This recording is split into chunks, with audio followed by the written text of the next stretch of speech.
Wewe umesema una njaa? Aya, toka katika hicho kiti. Njoo ule chakula hichi chini hapa kama mbwa.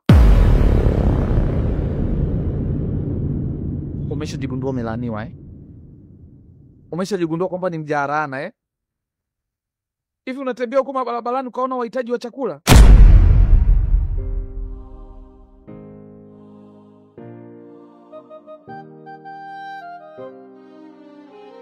Umevuka mipaka mke wangu Mama Karombo. Umevuka mipaka. Na hata kama ni kuninyanyasa, this is too much. Is too much.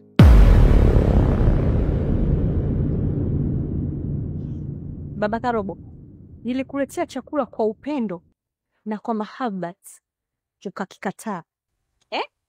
Sasa hivi nimetia chakula changu, nakula hapa, unanikodolea macho, unanimezea mate. Sasa nimeona kwa kutopenda kutengua chakula. Karibu. Shuka uje ule. Jamani. Shuka uje ule kama mbwa. Sawa mke wangu. Nitashuka kwa muda wangu kule hicho chakula ulichonitengea. Chakula kizuri sana. Lakini kaa ukijua majuto ni mjukuu. Utakumbuka kujifunika shuka. Umesha kucha. Baba Karobo, utaendelea kuteseka katika hicho kiti mpaka ufe. Wewe utaki utajiri? Alafu Baba Karobo, hebu jionea hata wivu kidogo tu. Mungu amekubarikia, una mwanamke mzuri, Alafu yani hivi unaacha tenda inapita tu hivi. Okay. Mamako alikuwa kijijini. Ukao umeshindwa kumchinja. Sasa hivi amejileta tena mwenyewe mjini. Changamkia fursa.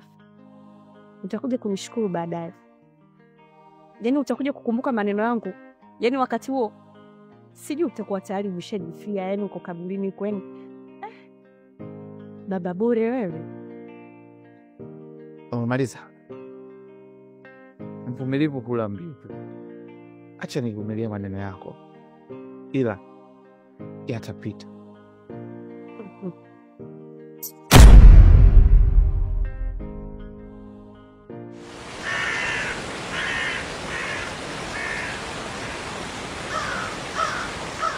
Kama vya kunguru, mbona nanuka kama mate ya binadamu? Sasa pasa huku bora tuvumilie hizi shida za wakati mdogo tu, tutarudi duniani, tutaishi. Martin, hayo yote unataka wewe. Yaani hapo bora tungekuwa kule duniani, tungeenda kule kwenye ule msitu, tungeshamalizana ile mambo. Tushakaa vizuri. Hivi kweli tunaishi namna hii kweli? Wewe ungeenda kule tungerudi. Wewe usiogope, hao kunguru watakuzoea tu, yaani tukae tuvumilie. Wewe unaona ni maisha? Maisha ambayo huwezi hata kunyanyuka. Ni maisha gani haya? Hata kunyanyuka hapa tuwezi. Tumekaa tu hapa kama midoli.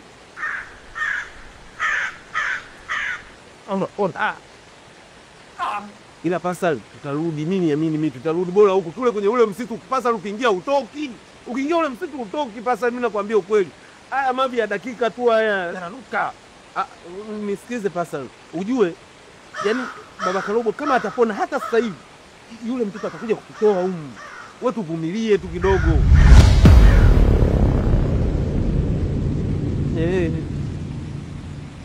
Mnanichekesha sana. Mnasema kinyesi cha kunguru kinanuka kama mavi ya binadamu? Ndio ananuka. Hamna, hata yanuka. Baba Karobo, wewe nenda tukamshughulikie Baba Karobo apone, ili akishapona uje utoe umwe. Sikiliza, mimi nataka kwenda kutafuta hiyo dawa. Huyu kama anataka kubaki, mwacha baki peke yake. Ila mimi naomba mtoe huko ndani. Siwezi kuvumilia haya mambo mimi. Nisikia raha sana kumfanya mwenzenu wewe kilema. Na hiyo ndio dawa ya wahalifu.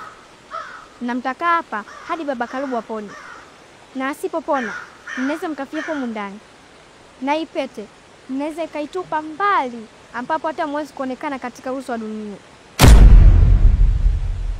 Haya, mateso mema kwa elini. Wewe rafiki yangu, kinga kweli wewe. Hii ndio nafasi yetu ya kutoka hapo hapo na wewe umechezea. Wewe kwa humu kwenye pete pasa tuvumilie kidogo, tukitoka humu tunatoboa, baba Karobo atakuona kule, sisi tutaachiwa, tutakuwa huru. Wewe unaenda kwenye ule msitu ule, jamaa anakonda, kuna wachawi, kuna mavitu ya kutisha. Ukienda mle uponi. Unavumilia nini hapa? Twende duniani, nafasi yetu ipo kule. Huku angalia hivi kweli hivi.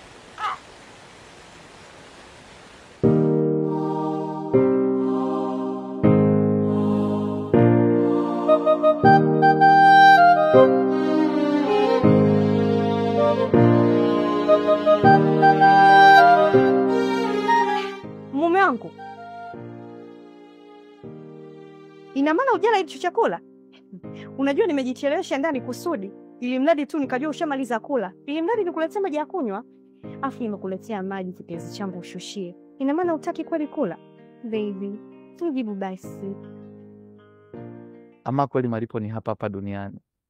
Naona umeanza kuwa mweu kidogo kidogo. Itafikia hatua utaenda kwenye dampo. Utaanza kula chakula cha majalalani. Maana ulichokifanya sio sahihi. Na kama ungekuwa sahihi, ungejisikia unachokizungumza ni kitu gani. Si umesema utakula kwa muda wako? Ngoja basi nikimwagie maji. Sisi tutakauka. Sawa? Kweli binadamu nimeamini kweli hawana jema, eti kisa mali wamenifanyia husuda nikawa kilema, na mke wangu baada maisha magumu wakaamua kwenda, nateseka na mwanangu, ila ipo siku ihali itakuwa vyema.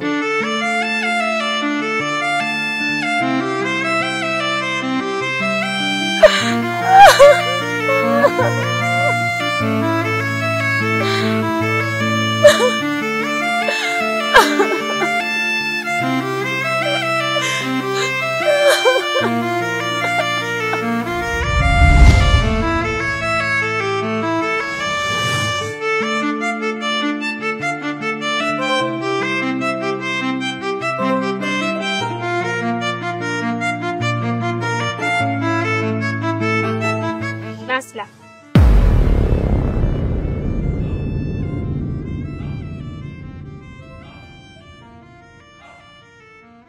Wewe mtoto, umelijuaje jina langu?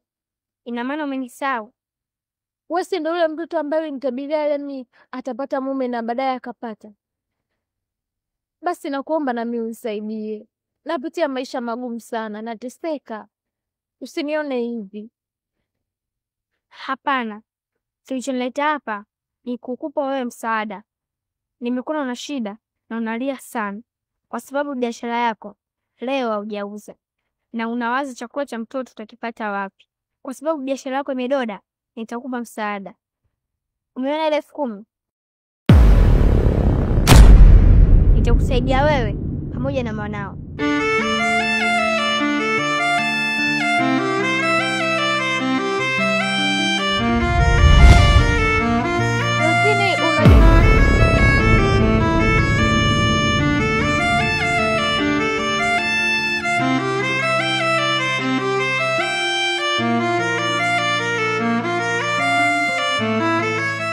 Kwa nini ameondoka? Nitaka nitabirie fashani kama ni mkweli au sio mkweli. Ukito mbaya. Nashukuru kwa hiki alichonipa.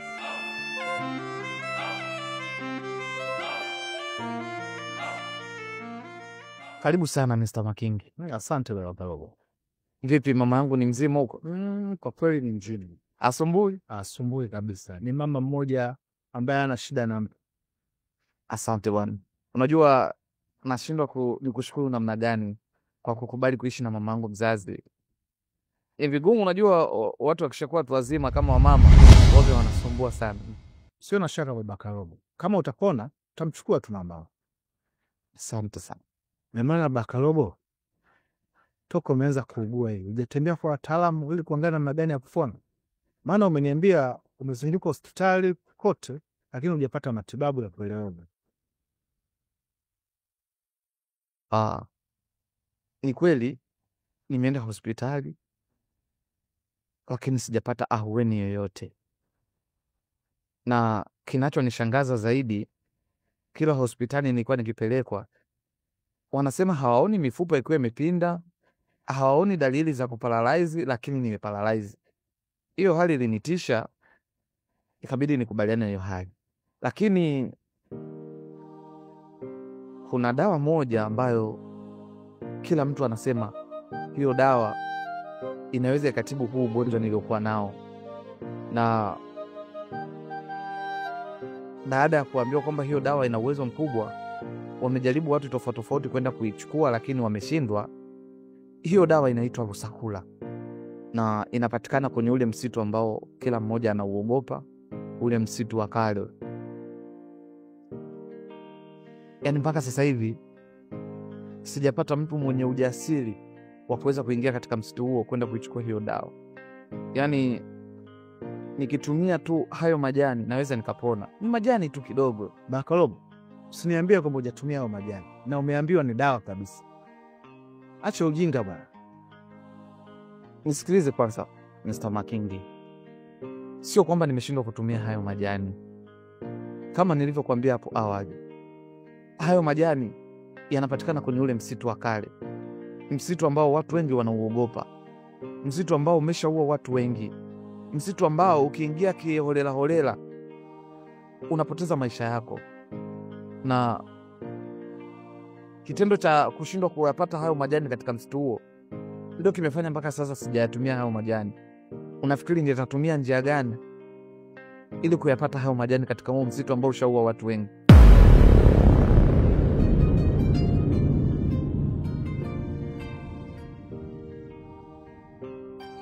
Kwa hiyo sasa tutafanyaje sasa?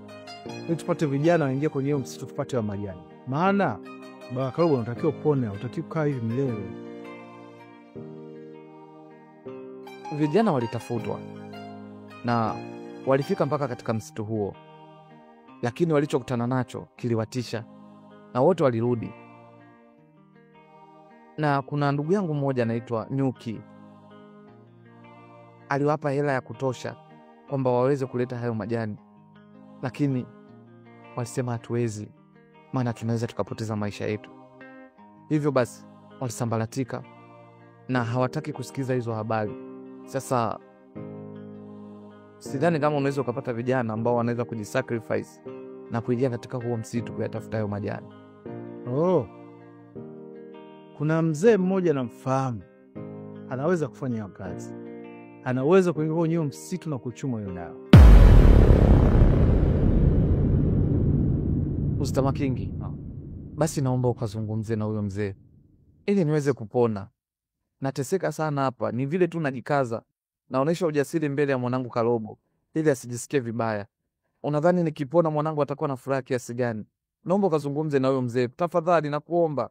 Kazungumze na huyo mzee kama ana uwezo wa kuingia katika huo msitu wa kutisha na akaichuma hiyo dawa akaniletea. Mimi nitakushukuru sana. Nitakuombea mema kwa Mungu wangu.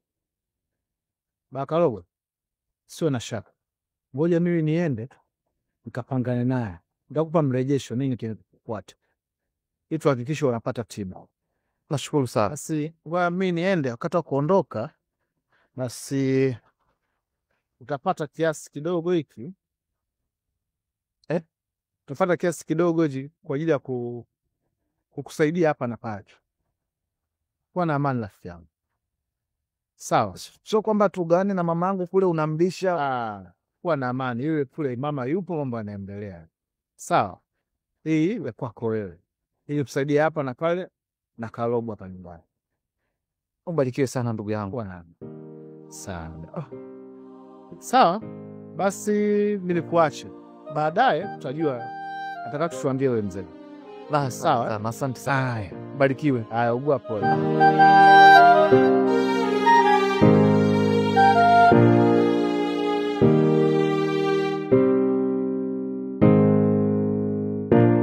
Natamani baba Kalobo apone. Maana nilimwahidi rafiki yangu Kalobo kuwa nitamsaidia baba yake.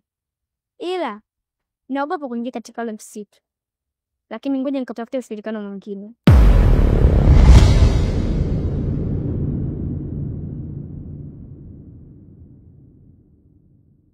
Umeona nyumba ilivyo kubwa hivi? Eti mchumba. Unaonaje ukaja ukaishi na mimi? Nimepoona. Ni pazuri kweli, lakini mi sina muda wa kupoteza. Mama wangu aliniambia leo anawahi kurudi, kwa hadi sasa hivi sijampikia. Kwa mimi naomba niende ile kirudi ya kuchakula kiko tayari. Vizuri sana. Na endapo akifika nyumbani kwako asipokukuta, hii itakuwa vizuri kwa sababu itakuwa ni chance ya wewe kuja kuishi na mimi. Na mimi ndo nataka iwe hivyo hivyo. Akukose nyumbani iwe nafasi nzuri ya kuja kuishi na mimi hapa. Yaani hata kama namkosea mume wangu, ila sio kwa namna hii. Hapana. Acha mimi niende. Sikia. Nimekwambia hakuna kuondoka. Kuanza kunibaka.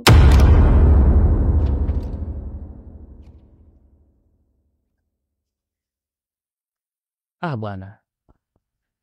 Sawa nenda, ila nakuomba uje kesho.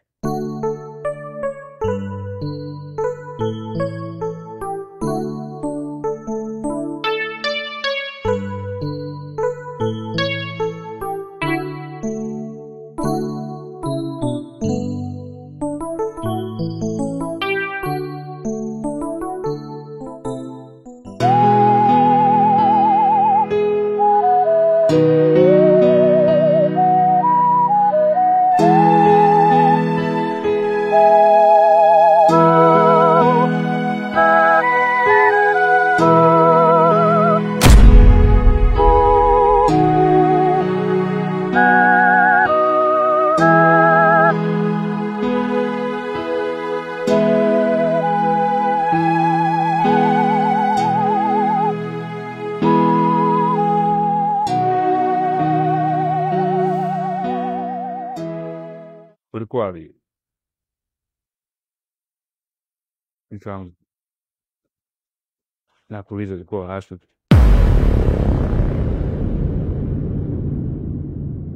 Si unajua leo mama wanaotembeza mbele. Kwa hiyo nienda barabarani msubiri. Ili nimwone nije nipikie mama.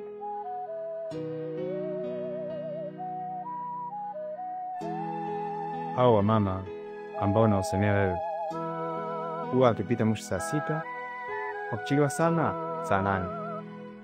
Lakini ukiangalia saa hizi ni saa 10. Ni mboga za aina gani ambazo mtakuchukua mke wangu? Ndio. Si unajua nilikuwa nataka huo mboga ili uongeze damu. Okay. Hizo mboga zipo.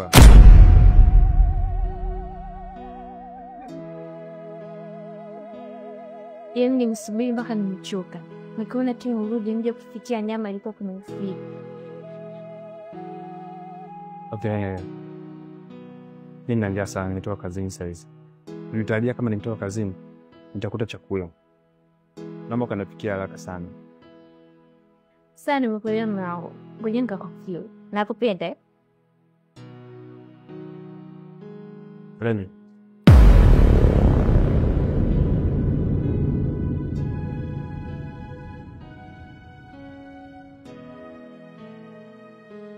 Kama niliweza kuona katika kundi la VM,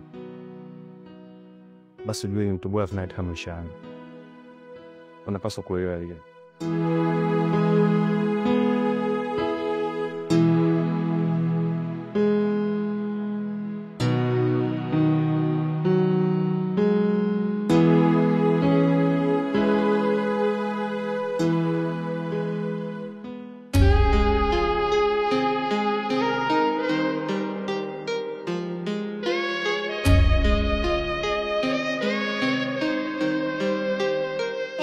Afadhali anti Kizibo nimekukuta. Na kitu nitaka nikwambie. Karobo anti yangu. Mbona ghafla hivyo? Alafu umewezaje kufika hapa peke yako? Haya, niambie, ni kitu gani hicho? Inabidi twende kwenye msitu tukachume dawa ili tumletee baba, kwa maana watu wote wanaogopa kuingia katika ule msitu. Mimi na wewe anti tutaki kuogopa kwa sababu yule ni kaka yako na mimi baba yangu. Kuwa na huruma anti. Usijali anti yangu Karobo.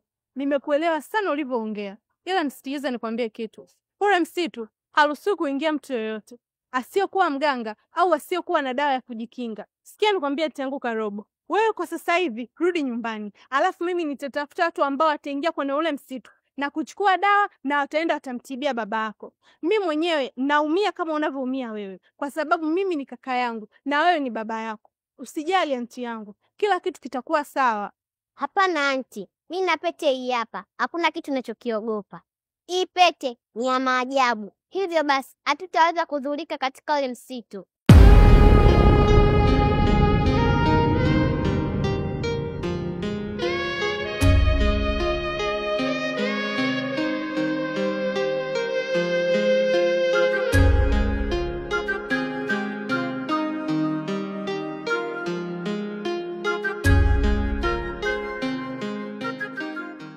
Saizi Bakarobe.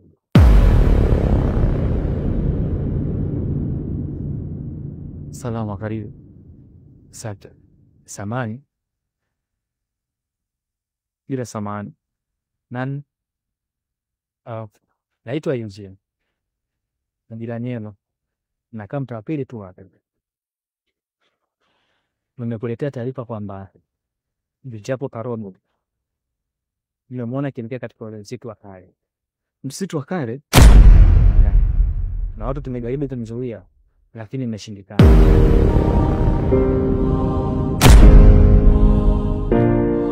Kwa hiyo nakuletea taarifa ili ile binti yako ni watu alikoelekea. Sije mkamta. Ngoja kwanza. Yaani imeshindikana vipi kumzuia mtoto mdogo kama yule kuingia sehemu ya hatari kama ile? Yaani mbona inaingia kilini? Yaani nyinyi mmeshindwaje kumzuia mtoto wa kike afu mdogo kiasi kile?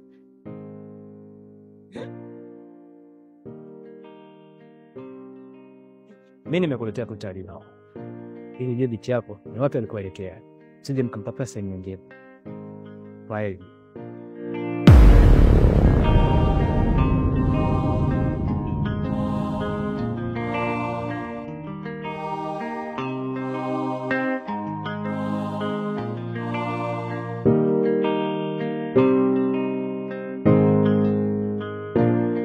Nisikilize Bakarobo.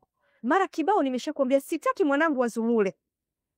Na ninahisi atakuwa ameenda katika huo msitu kutafuta dawa zako.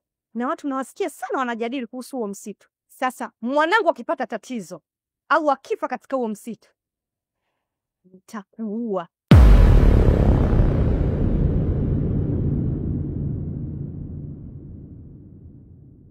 Asa unaenda? Naenda kumtafuta mwanangu. Unafikiri mimi siumii? Puuzi mkubwa wewe.